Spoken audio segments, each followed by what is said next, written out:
Humanity had always looked to the stars with wonder, but by the mid-22nd century, that wonder had transformed into necessity. Earth, once vibrant and bountiful, now struggled under the weight of 11 billion souls. The climate restoration projects of the 2080s had bought time, but not enough. Commander James Reed stood on the observation deck of the International Space Station Alpha, watching as Earth rotated below. A blue marble marbled with the brown of depleted landscapes and the gray of sprawling megacities. At 54, he had witnessed the planet's accelerating decline firsthand. "Beautiful and dying," said Anna Miller, the station's chief engineer, as she floated up beside him. Her weathered face reflected 2 decades in space. "Not dying," James corrected. "Changing, but not fast enough for us to adapt while staying put." The resource wars of the 2120s had proven that humanity's ingenuity could no longer outpace its consumption. When the last major Antarctic ice shelf collapsed in 2131, flooding coastal cities worldwide, the UN Space Coalition finally received the funding it had begged for over decades. James tapped the display, bringing up the latest statistics. Earth's rare metal reserves down to 19%, freshwater systems at critical stress levels on every continent, arable land decreasing by 3% annually. The projections were clear. Humanity needed more room. The Artemis moon base reports their manufacturing facility is at 98% completion. Anna noted, scanning her tablet. Mars Colony reports similar progress on their shipyard. James nodded. And the asteroid mining operations. The Belt Consortium exceeded quotas by 12% this quarter. We have enough raw materials stockpiled for the first 3 habitats. Humanity had conquered near space. The Moon, Mars, Venus orbit, and the asteroid belt now hosted permanent human settlements. But even this expansion merely bought time. The solar system, while vast compared to Earth, was still finite. The breakthrough had come from Dr. Thomas Lynn's laboratory on Mars. His team had finally cracked practical faster-than-light travel through what he called dimensional folding. The prototype vessel, Pathfinder, had successfully reached Alpha Centauri and returned in 14 months. The path was clear. Humanity would build massive habitats, artificial worlds, and send them to the stars. The Security Council approved Project Exodus this morning, James said, pulling up the official declaration. We're officially moving forward. Anna's eyes widened. All 8 habitat designs. All 8. Asteroid mining will transition to full habitat construction next month. We'll build them in Earth orbit, then send them outward once they're self-sustaining. Below them, Earth continued its slow rotation, unaware that humanity had finally decided to seek its future elsewhere. Not in desperation, but with determination. Not as refugees, but as explorers. Will people really leave? Anna asked softly. Earth is still home. James turned from the window, his eyes reflecting not defeat but fierce pride. We're not abandoning Earth. We're expanding what it means to be human. We didn't evolve to live on one world forever. And in laboratories, factories, and classrooms across the solar system, humanity prepared for its greatest migration, not away from home, but toward a universe filled with potential new ones. The O'Neill cylinder design had been theoretical for nearly 2 centuries before humanity finally possessed both the necessity and capability to build one. Now, 8 distinct habitat concepts rotated as holograms in the central planning chamber of Lunar Base Tranquility. Dr. Robert Thompson, the project's lead architect, manipulated the display with practiced gestures. Each habitat must be a closed ecosystem, entirely self-sustaining for centuries if necessary. Around the circular table sat the project leaders who would transform humanity's dream of interstellar colonization into reality. Engineers, biologists, sociologists, and representatives from Earth's unified government. The Stanford Torus design, Robert continued, expanding one rotating ring, offers the most efficient balance of living space to construction materials. 2 counter-rotating rings provide Earth normal gravity through centrifugal force. Dr. Lisa Garcia, head of ecological systems, leaned forward. But the McKendree cylinder gives us 20 times the habitable area, with only 4 times the structural mass. We need room for expansion once we reach the target systems. The designs varied dramatically, from the classic O'Neill-paired cylinders to the experimental Bishop ring, which will use carbon nanofiber to create a structure with the surface area of a small continent. Each represented humanity's defiance against cosmic limitation. What truly distinguished these habitats wasn't their enormous scale, though each would house between 50,000 and 2 million people, but their completely closed ecological systems. Unlike Earth's space stations or the Mars colonies, these would travel for decades between stars with no external resupply. The Dyson tree concept remains speculative, cautioned Michael Okafor, the propulsion specialist. Growing living habitats from genetically engineered organisms around cometary nuclei may work in theory, but we lack practical experience. Colonel David Wu, military liaison to the project, studied the security challenges. Each habitat needs defensive capabilities. We don't know what's out there, or if anything's out there, countered Dr. Emily Jones, cynobiologist. Let's not approach new star systems as conquerors. The debate continued into the night, as it had for months. This wasn't merely an engineering challenge, but a philosophical one. How do you design not just structures, but societies meant to thrive across generations in the void between stars? The final designs incorporated layers of redundancy, outer hulls of carbon nanofiber composite, which shield against micrometeorites and cosmic radiation. Within, carefully calibrated ecosystems would recycle every molecule of water, carbon, and nitrogen. Energy would come from fusion reactors supplemented by massive light-collecting arrays. Most revolutionary were the agricultural systems. Hydroponic towers would produce traditional crops, while vat-grown proteins and microbial nutrient factories would ensure complete nutrition with minimal resource usage. These aren't just ships, Robert said, as the meeting concluded. They're seeds, human civilization packaged to take root among the stars. The first habitat, already under construction in Earth orbit, had been named simply Hope. Fitting, Robert thought, as the team dispersed to their various responsibilities. After millennia of gazing upward, humanity was finally reaching outward, not just with robots and signals, but with self-contained worlds bearing the full spectrum of terrestrial life. Earth would always be humanity's birthplace, but these habitats would be its future, homes worthy of a species that refused to be bound to a single world. The O'Neill cylinder just lost containment in Section 14. Marcus Wilson shouted over the blaring alarms. Atmospheric venting detected. The test habitat, a 1/10 scale model orbiting between Earth and Mars, had been undergoing its final systems verification when the hull breach occurred. In the monitoring station on Phobos, the engineering team scrambled to isolate the failure. Dr. Helen Rivera, the project's engineering director, maintained her composure despite the emergency. Activate emergency bulkheads. Let's see if the compartmentalization protocols work as designed. On the main screen, red warning indicators flashed across the habitat schematic. Then, one by one, they turned yellow as automated systems sealed off the compromised section. Bulkheads functioning at 97% efficiency, Marcus reported, relief evident in his voice. We've lost atmosphere in 2 sections, but the rest of the habitat is stable. Helen nodded grimly. That's still 2 sections too many. If this had been a full-scale habitat with colonists aboard. The incident highlighted just one of countless technological challenges facing humanity's ambitious interstellar habitat program. Creating self-contained worlds capable of sustaining thousands of people for decades, possibly centuries, of interstellar travel demanded perfection in systems that had never before been built at such scale. The radiation shielding alone had required 3 complete redesigns.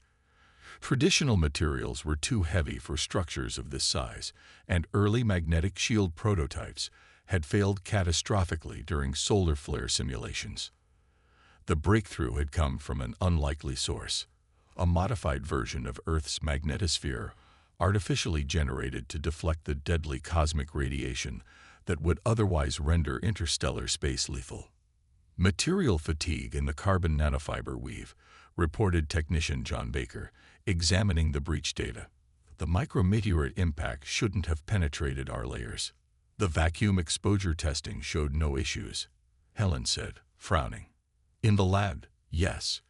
But we're finding that scaling these materials to habitat size introduces stresses we didn't anticipate. This pattern had repeated across every system. Technologies proven reliable on Earth or even Mars became unpredictable when expanded to the immense scale of the habitats. The closed ecological systems were particularly troublesome, with cascade failures occurring whenever a single element fell out of balance.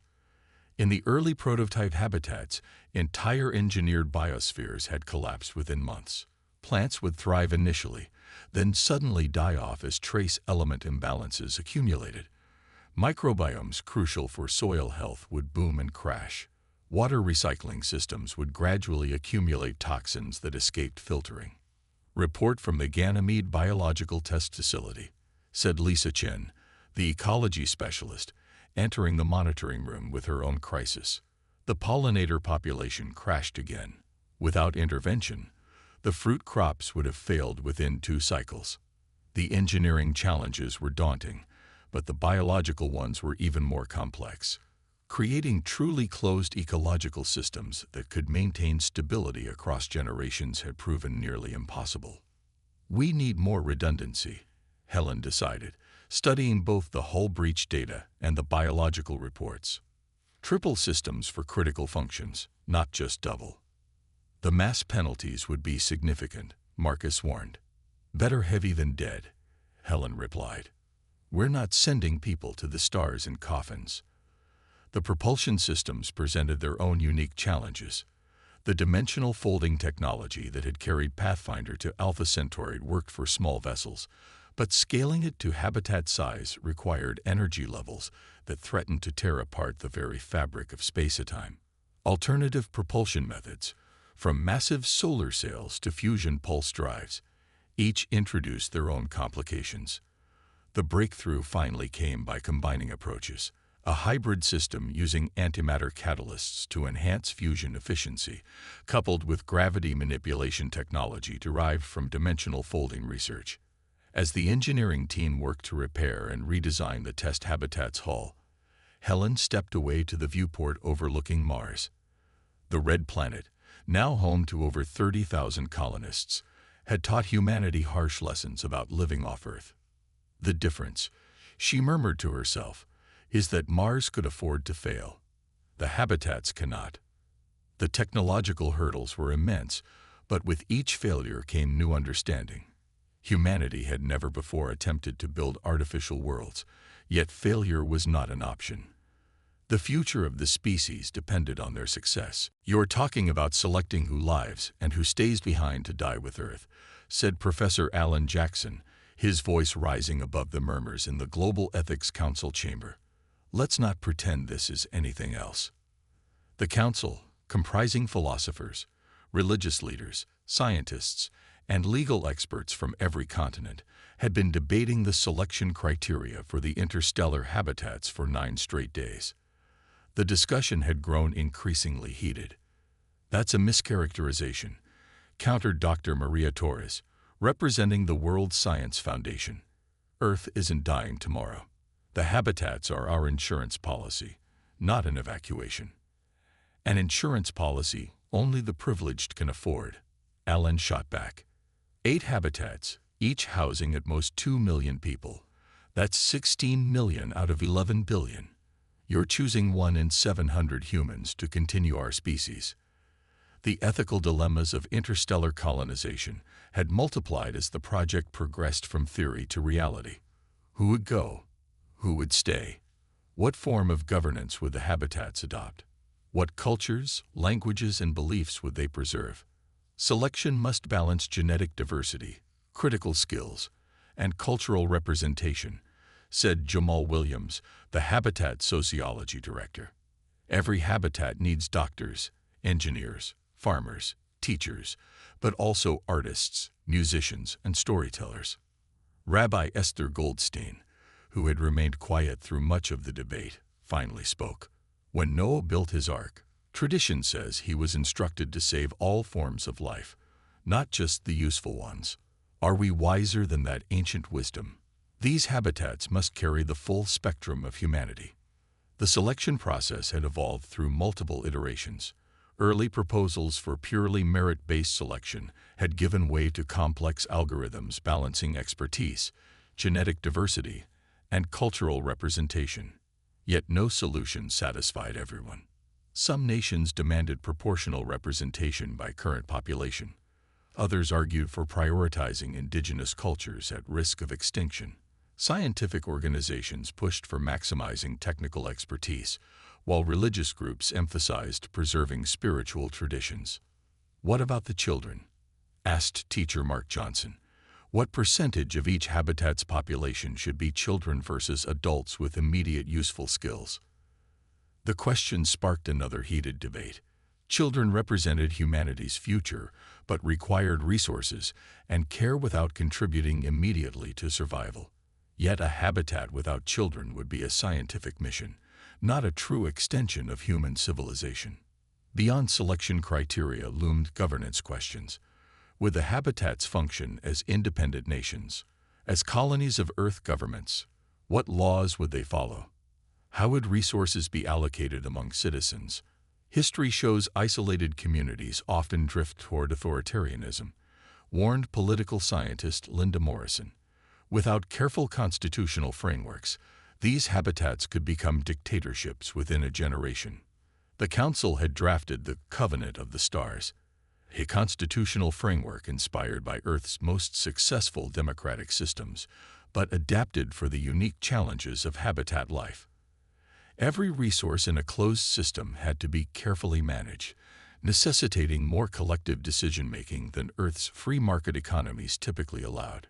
This isn't just about who goes, said philosophy professor Thomas Wright. It's about who we become among the stars. Are we exporting humanity's best qualities or our worst? The question hung in the air as the Council moved to address reproduction rights, perhaps the most contentious issue of all. In closed habitats with limited resources, unrestricted population growth could spell disaster within generations. Yet reproductive control struck many as fundamentally authoritarian. We're designing societies that must remain stable for centuries of interstellar travel, Maria reminded everyone. Mistakes in social engineering could be as deadly as failures in life support systems. As the debates continued, billions watched via global broadcasts. The decisions made would shape not just the fate of those selected to go, but humanity's future identity as a multistellar species. These habitats would carry not just people, but the collective wisdom, follies, hopes, and dreams of an entire planet. Whatever humanity became among the stars would be shaped by the choices made now, on the planet of its birth. The launch of Habitat Hope, humanity's first interstellar vessel, marked a milestone in human history comparable only to the first use of fire or the development of agriculture. As the massive structure, two counter-rotating cylinders connected by a central axle, gradually accelerated away from Earth, 3 billion people watched the live stream with emotions ranging from awe to envy to grief. Admiral William Parker stood on the bridge of the escort vessel Prometheus, watching as Hope's massive engines flared against the blackness of space. At 76, he was the oldest person involved in the launch, having devoted his entire career to humanity's expansion beyond Earth. Distance 1 million kilometers and increasing, reported his navigation officer. Hope is maintaining stable rotation and acceleration. All systems nominal. William nodded, a lump forming in his throat. They're really going. We did it. Hope carried 50,000 carefully selected individuals representing Earth's genetic and cultural diversity. Their destination was Tau Ceti, a sun-like star 12 light-years away with confirmed habitable planets.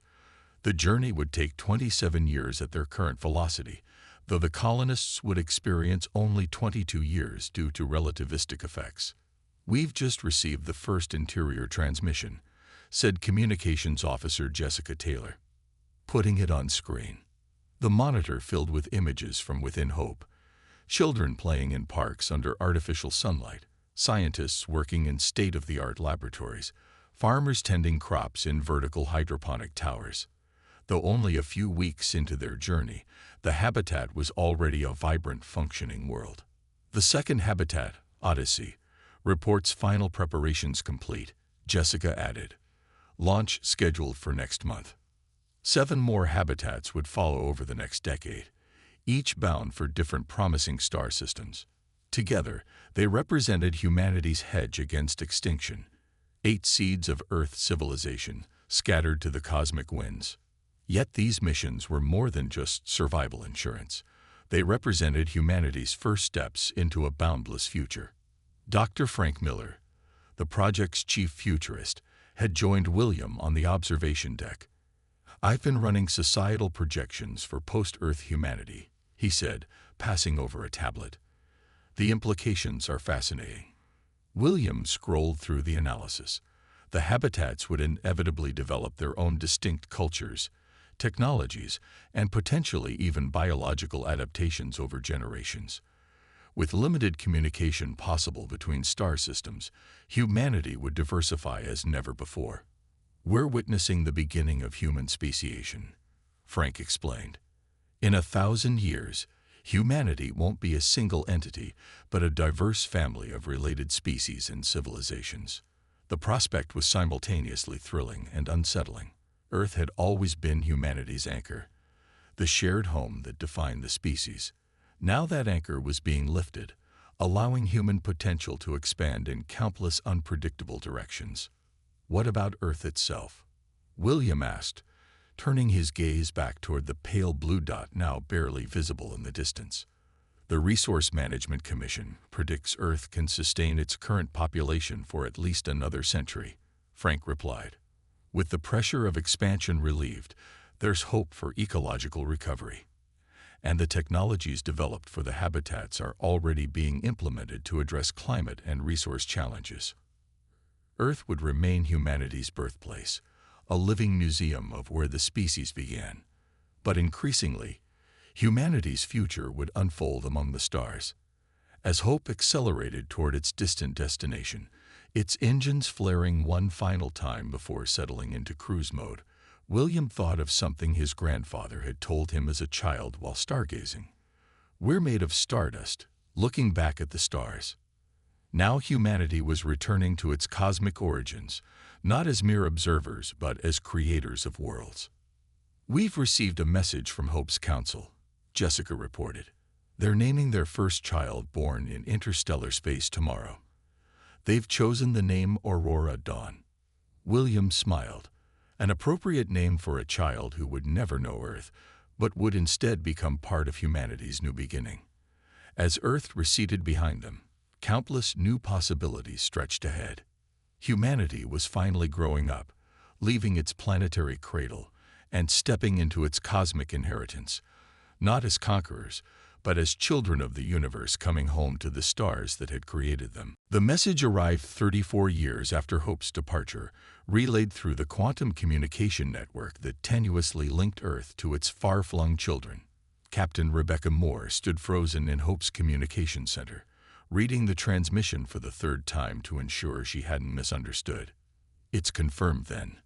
asked Council Leader Thomas Grant, his normally unflappable demeanor showing rare signs of strain. "Yes," Rebecca replied, her voice barely above a whisper. "Odyssey encountered them at 82 Eridani. Non-human intelligence. Technological civilization. For millennia, humanity had wondered if it was alone in the universe. Now, with only its 2nd interstellar mission, it had an answer. We are not alone." Hope was 4 years from reaching Ta Ceti, while Odyssey had arrived at 82 Eridani just months earlier. The quantum entanglement communication system, limited but functional across interstellar distances, had carried the momentous news. "The Council needs to be informed immediately," Thomas said, already moving toward the exit. "And then the habitat population." "Wait," Rebecca called after him. "There's more." They're asking for guidance on first contact protocols. The alien vessels are approaching Odyssey now. Humanity had prepared for this possibility, of course. Each habitat carried detailed first contact procedures developed by Earth's finest anthropologists, linguists, and diplomatic experts. Yet these were based entirely on theory, with no practical experience to draw upon. Within hours, Hope's council chamber was filled beyond capacity. The 50,000 inhabitants couldn't all fit in the chamber, but the proceedings were broadcast throughout the habitat's districts. Rebecca presented what little they knew. Odyssey detected artificial signals 3 months ago.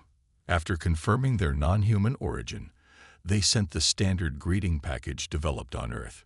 Mathematical sequences, simple visual representations of humans, basic scientific information.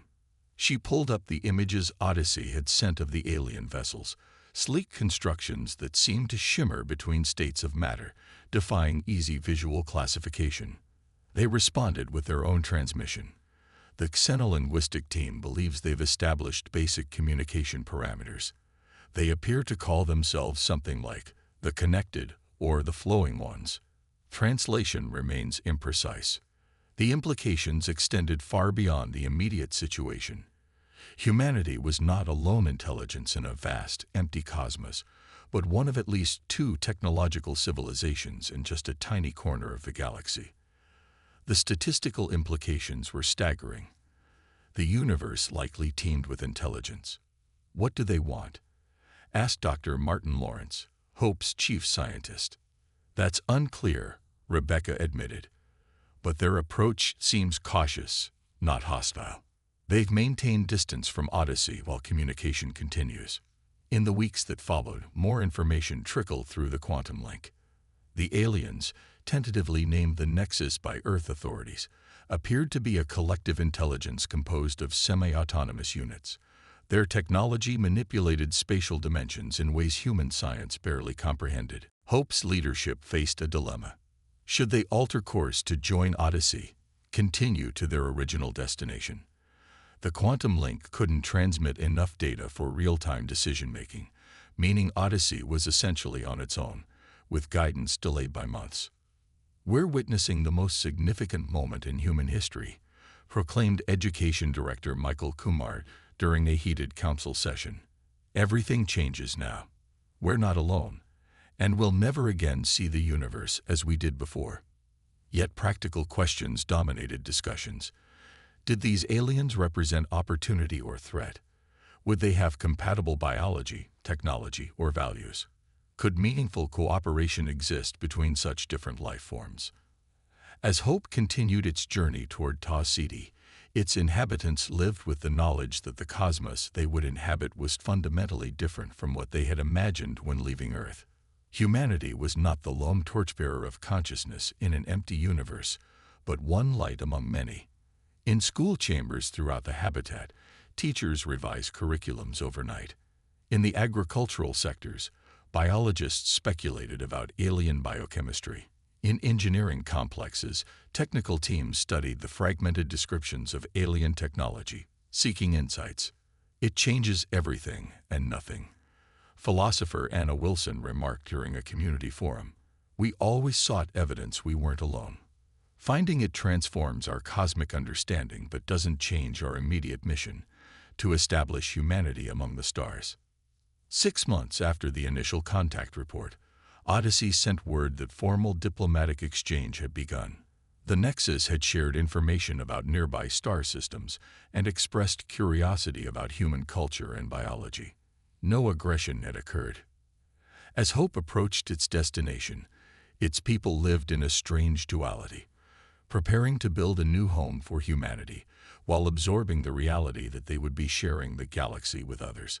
"Perhaps this is the true purpose of our journey," Rebecca told Thomas as they observed Tau Ceti growing larger in the observation dome. "Not just to preserve humanity, but to represent it in a community of intelligences we never knew existed." Humanity had left Earth seeking new homes among the stars. Instead, they had found new neighbors. 100 years after Hope's departure from Earth, Admiral Elena Jordan stood in the Grand Observatory of New Terra. the thriving colony established in the Ta City system. Through the massive transparent dome, she could see the habitat that had brought humanity to this distant star, now a historical monument orbiting the verdant world below. "Grandmother would hardly recognize what we've become," she said to her aide, Commander Peter Williams. Elena's grandmother had been among Hope's original crew, a botanical engineer who helped establish the colony's first farms.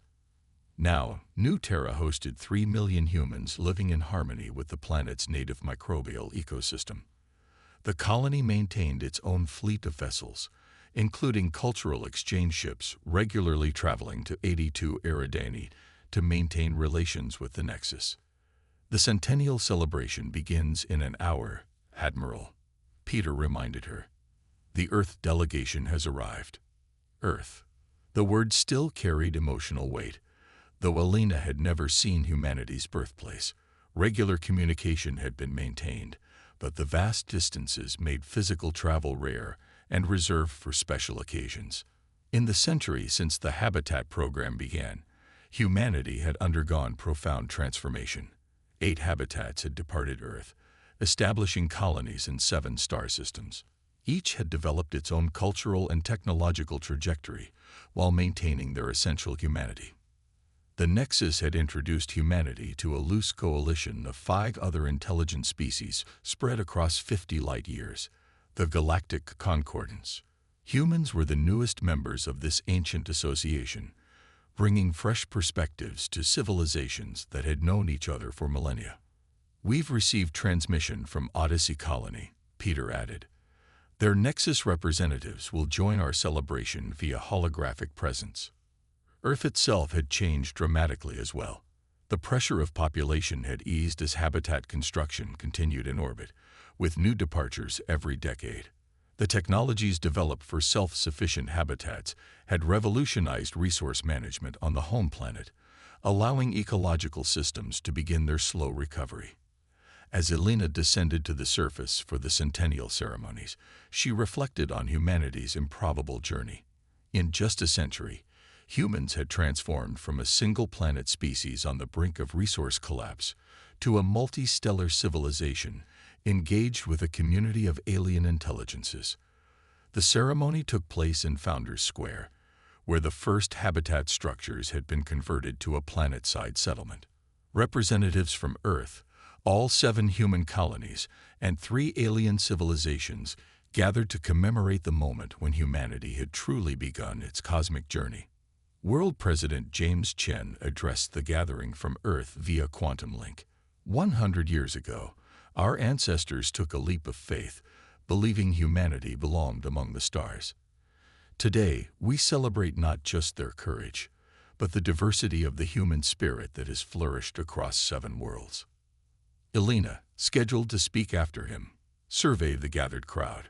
Humans who had evolved under different gravities and atmospheric conditions, who had adapted to new environments while remaining fundamentally connected to their common heritage.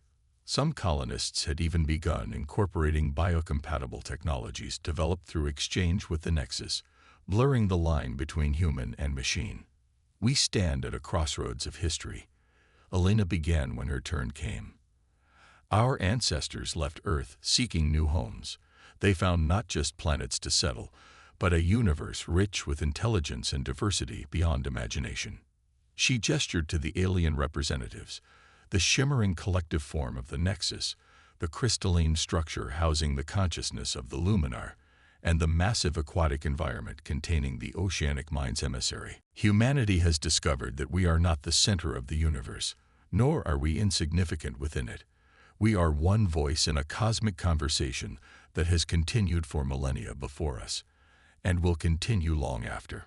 Our contribution is our unique perspective, our art, our science, our philosophy, our unquenchable curiosity." As the celebration continued into the night, with performances showcasing the cultural developments from each human colony, Elena stepped away to a quiet viewpoint overlooking the colony. Above, stars filled the alien sky, each potentially hosting intelligence, civilizations, and wonders yet undiscovered. Her communicator chimed with a message from the Nexus representative. The journey of discovery never ends. Your species brings fresh eyes to ancient questions. Together, we will find new answers. The interstellar habitats had been built to preserve humanity from extinction. Instead, they had propelled the species into a renaissance, spreading human consciousness, creativity, and connection across multiple worlds, and into communion with the wider galactic community. Earth remained humanity's birthplace, its ancestral home and cultural wellspring. But humanity's future unfolded across a canvas of stars, where diverse human societies evolved alongside ancient alien civilizations, each learning from the others, while contributing their unique perspectives to a shared future. Hope, Odyssey, and the other habitats had carried humanity to the stars. What humanity had found there was not just new homes, but new purpose, not isolation, but connection. As the celebration's fireworks illuminated the night sky, Alina thought of her grandmother's journals describing Earth's night sky. Different stars, same wonder. Different worlds, same humanity. The promise of the habitats had been fulfilled beyond anyone's wildest dreams. Humanity had not just survived. It had thrived, evolved, and taken its place in a cosmic community that spanned the stars.